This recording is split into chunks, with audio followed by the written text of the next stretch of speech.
This is a stunning act of bravery and, yes, defiance.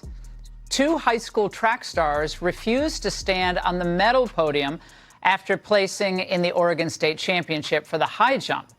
Why? Because the athlete standing next to them was a biological male. Alexa Anderson and Reese Eckerd placed third and fourth, respectively, but tied for fifth was a trans athlete, Leah Rose. The two teens refused to take their places on the podium and turned their backs to it, quietly protesting a system that forced them and their teammates to surrender spots to a trans. Alexa, what do you have to say to people watching across the country about the unfairness of this? Why is it unfair?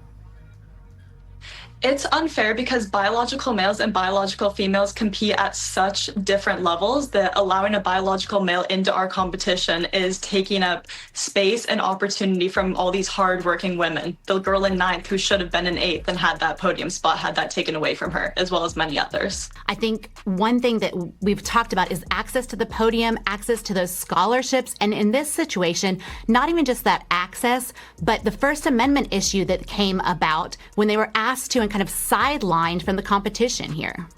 Jessica, I know America First Legal has filed discrimination actions in these cases. Briefly explain this to us. I think you filed a Title IX case.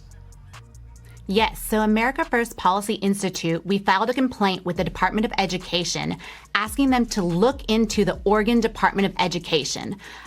Here we're asking, so a Title IX, you're right, Laura, a Title IX violation, so the men and the women's sports. But on top of this, because of this weekend's race, that the women were excused, they were sidelined, they were told to get out of there. We also would like them to look at a First Amendment issue. And Laura, this is, you know exactly this. This is why the First Amendment was created. When a citizen has an issue with their government, especially about their own rights, they should be able to speak out. And these girls were not allowed to speak out.